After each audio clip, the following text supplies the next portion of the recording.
नहीं, मुझे बंधन बैंक का मुझे लगता है इनकी बहुत प्रॉब्लम्स है। ये शुरू में जितने करके आए थे और आरबीआई ने जो इनको इंजेक्शन लगाया कि तुम अपनी होल्डिंग कम करो, ये करो, वो करो, उसके बाद इट्स नॉट। आप सेकंड लाइन बैंक्स आप कुछ भी देख लें, नेक्स्ट एचडीएफसी बैंक कोई नहीं बन पाया, ना बंधन, ना आरबीएल, ना येस बैंक, ना कोई भी आप देख लें। मतलब अभी बहुत हल्ला होता है आईडीएफसी फर्स्ट देखो, आईडीएफसी फर्स्ट देखो। मुझे तो लगता है कि ये सारी बैंक बहुत अच्छी हो सकती है, बट प्रोबेबिलिटी कि कोई भी जाकर एक एचडीएफसी बैंक की तरह बन जाएगा, क्योंकि उसी लिए आप खरीद रहे हो ना सब शेयर, वो बहुत लो है। ये सब स्टॉक्स वैसे बनेंगे नहीं। तो आई वुड ओनली सजेस्ट कि ये सब स्टॉक्स में आप ज़्यादा दिमाग ना लगाएं, और हार्डकोर अच्छी कंपनियां लेंगे तो ज़्यादा अच्छा आपको रिटर्न आने का चांस होता है। This is Guru from Bangalore. ये कह रहे हैं कि चाइनीज युआन को ट्रैक्शन मिल रहा है रिजर्व करेंसी के लिए, तो डी डॉलराइजेशन के लिए आप क्या कहते हैं? कि मतलब इनका कहना है कि क्या सब कुछ युआन में चला जाएगा? देखिए, करेंसी जो है ना बेसिकली विश्वास है, उसके अलावा कुछ नहीं है करेंसी में। तो अगर आप कोई भी एक नोट देखें, अगर आप गोल्ड स्टैंडर्ड था तो उसमें विश्वास नहीं था, उसमें गोल्ड कंटेंट था।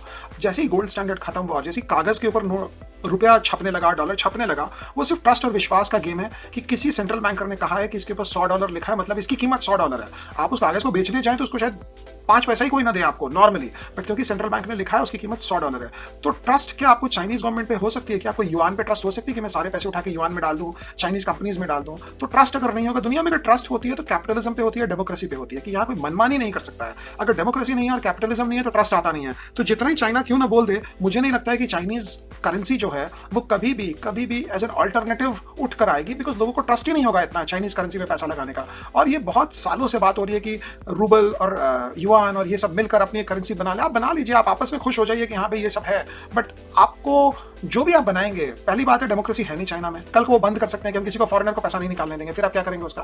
फिर उसके बाद एक और प्रॉब्लम आएगा कि आपकी करेंसी और आपकी इकोनॉमी क्योंकि डेमोक्रेसी नहीं है, आप कुछ भी कर सकते हैं मनमानी। चलो भाई, कोविड के कारण सब कुछ बंद कर दिया मैंने, तो जो पीछे हुआ था कि जीरो कोविड पॉलिसी की, कोई काम नहीं करना, कुछ नहीं करना, सबको बंद करके आपने बैठा दिया। तो ऐसी चीजों में आपकी करेंसी जो है वो आप उसको प्राइस कंट्रोल कर सकते हैं, ये कि 4 न्यूज रिपोर्ट पढ़कर। बट मुझे नहीं लगता अगर कोई भी डॉलर का रिप्लेसमेंट अगर कोई हुआ दूर दूर से, तो वो अगर है तो कोई बिटकॉइन हो सकता है, कोई क्रिप्टो हो सकता है, शायद गोल्ड भी हो जाए, बट गोल्ड भी उतना नहीं, बिकॉज गोल्ड का स्टोरेज का प्रॉब्लम है। आप $100 बिलियन अगर आपके पास है, 100 बिलियन छोड़ दो, 100 मिलियन ही ले लो आप, 100 मिलियन करीब 800 करोड़ रुपए। 800 करोड़ का सोना लेके कहां से लाओगे आप? अगर घर सोना लेकर आओगे 800 करोड़ का, तो वही 50 फीट वाली ट्रक लगेगी जो आपको घर बुलाओगे, अनलोड कराओगे, और जो अनलोड कराएगा ना आपका सोना 800 करोड़ रुपए का, वही आपको अगले दिन 4 आदमी लेकर घर आ जाएगा कि सर आपके यहाँ सोना बहुत है, जरा निकाल के दे दो हमें, नहीं तो भी गोली मार देंगे।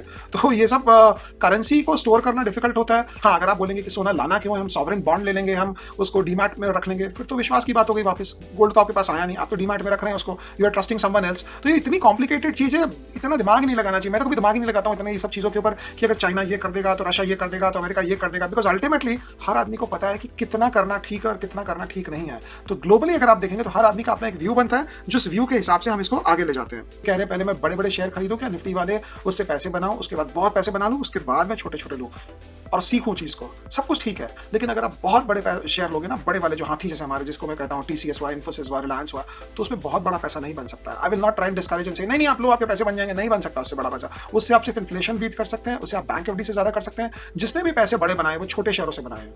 अच्छा लगा ना सुनकर? दूसरी बात भी सुन लीजिएगा, जिसने भी जो बड़े पैसे खोए हैं वो छोटे शेयरों से खोए हैं। आप किसी को नहीं सुनेंगे जो बोलेगा मैंने एचडीएफसी बैंक ले लिया यार, वो तो गिर गया, मेरा घर बिक गया। हाँ, लेकिन छोटे शेयर लेकर लोग काफी कुछ करते हैं, जो लेकर आप जब बेचते हो, आप सही समय पर एग्जिट नहीं कर पाते हो, तो आपको बहुत प्रॉब्लम आती है उनसे।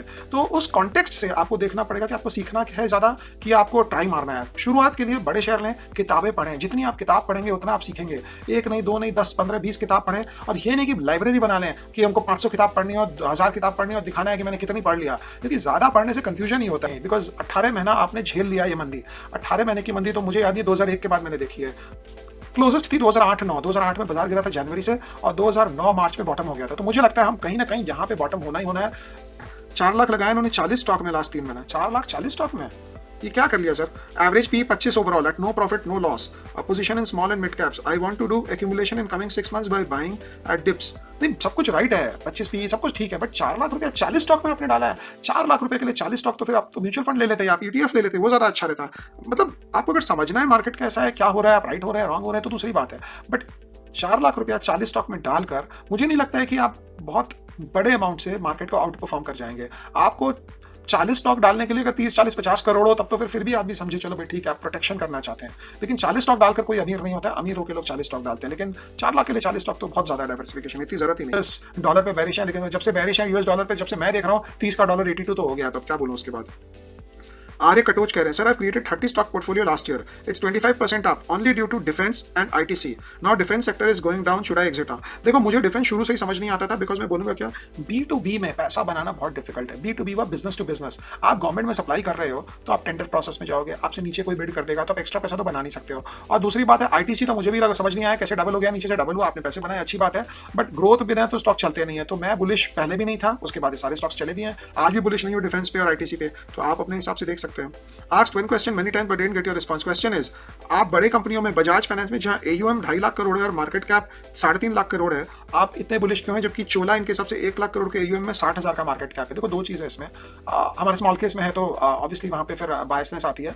आप अगर देखोगे तो चोला का लेंडिंग प्रोफाइल, जो लेंडिंग बुक है कार लोन पे ज़्यादा है, और बजाज का लेंडिंग बुक जो है वो ज़्यादा पर्सनल लोन और वो सब पे ज़्यादा है। अब होम लोन आ रहा है उसमें, तो जब आप कार लोन करते हो तो आप उतना इंटरेस्ट नहीं चार्ज कर सकते हो जितना आप पर्सनल लोन और क्रेडिट कार्ड और ये सब पे आप इंटरेस्ट चार्ज कर सकते हो। तो वो 3 लाख करोड़ में अगर आपका पर्सनल लोन है और 3 लाख करोड़ आपने कोई इंफ्रास्ट्रक्चर वाले को दिया है, तो दोनों में बहुत जमीन आसमान का अंतर होगा आपके लिए अगर आप वैसे देखेंगे तो उस पैटर्न से अगर आप देखें, उस पैटर्न से अगर आप एनालाइज करें तो लोन बुक की क्वालिटी आपको बताएगी कि वो चोला अच्छा है कि बजाज अच्छा है। मोस्ट इंपॉर्टेंटली एक और इंपॉर्टेंट बात इसमें यह है कि लोन बुक की क्वालिटी अपनी जगह है। आप रिटर्न ऑन एसेट और रिटर्न ऑन इक्विटी देख लीजिए, ROA और ROE, वहां पे भी आपको पता चल जाएगा, but Chola is a good company.